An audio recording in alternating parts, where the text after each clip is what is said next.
أحمد سعيد عقب BBC هرقيسة. أحمد سعيد عقب BBC بوعو وما قال لكم شيء. أحمد سعيد عقب BBC بورما. أحمد سعيد عقب BBC سيرة. أحمد سعيد عقب BBC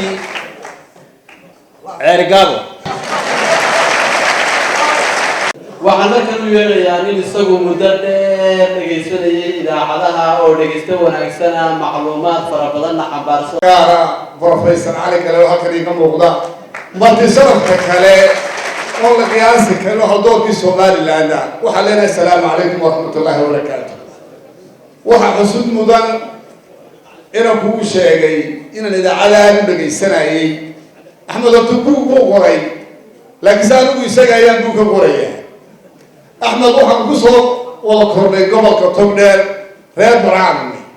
وحلاقي يا باقارين تي في مرجع كنا نقول بربريد شوقة بربريد ما نعيد السري لكن ريال برامي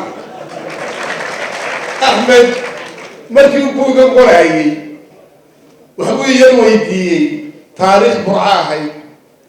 تبع توامو يرشيقي مركي دمو بيقول وادي يروي مركي وادي شيقي muran baan dhex maray adoo markii daba laba sanadood ayaa la qoraaday waxaan jeclay saddex dhacdo aan soo taagnaa inaan runtii yar ka sheekeeyo idaacada anigoo yar ayaa runtii bilaabay buugan maan akhriin laakiin Ahmed 1999 markii ugu horeysay BBC-da ka diray ayaa wuxuu xasuusiyay markan ardayga ahaa هذا يربان دبتو كويس يجري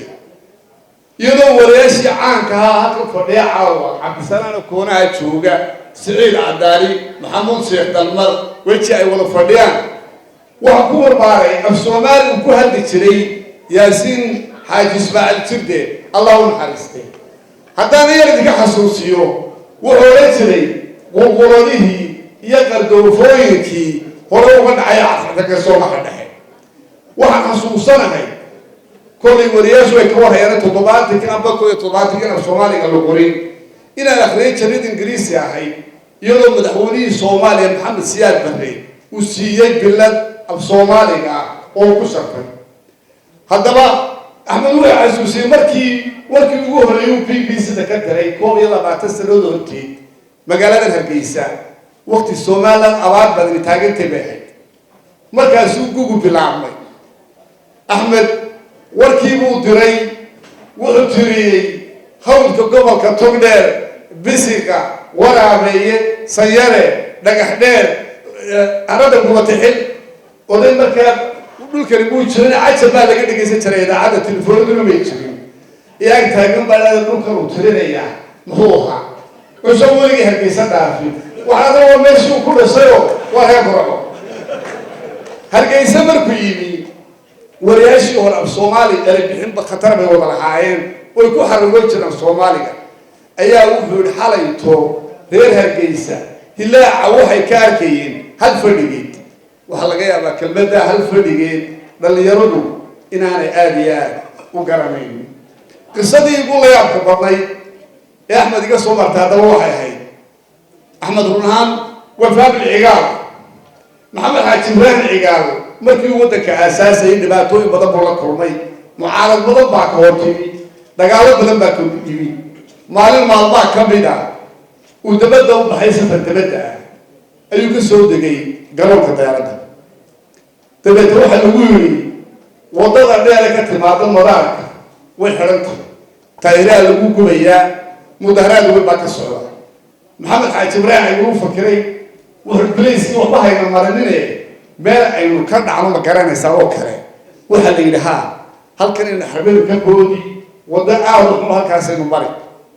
taasoo iska maray bariga hore ma jirin dhulkan faraabadal ajab baa hay meesha siyaasadda lagu faranqeeyo telefoonina ma jirin waxa casriga warbaahinta ma jirin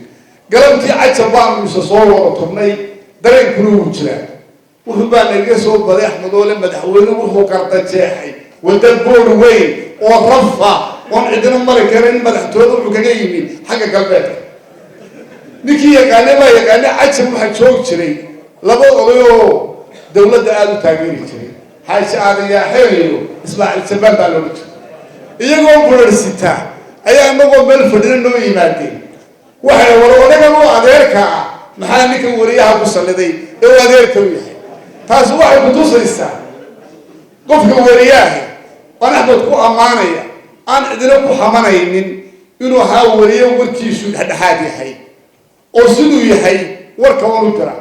aniga wuu soo maray anuu xafiiska fadhiya wuxuu igu yiri mikrofoonkaygu ma naxo saaxiibna male in adeerna male su'aalaha kuwan doonayo ma ku weydiinaya kuna wuu weydiiyay runtii waxaan leenahay waa suxufi lagu daya karo oo qabyaalad iyo nileexaysi iyo nijeclaysi toona aan ahayn wuxuu ku muday caawo aad iyo aad ugu nasiib badan yahay suxufiintii ugu caansanaa aan ku galaarsanay iyo kuwii ka dambeeyada caawa in badankooda waxaan isaa allah yarxama axmed xasan cawke ayuunbaa maqanaan goloftay warrigaan aqaanay way safayin caawa aad iyo aad baan idin salaamaya wasalaamu calaykum waraxmatullahi wabarakaatu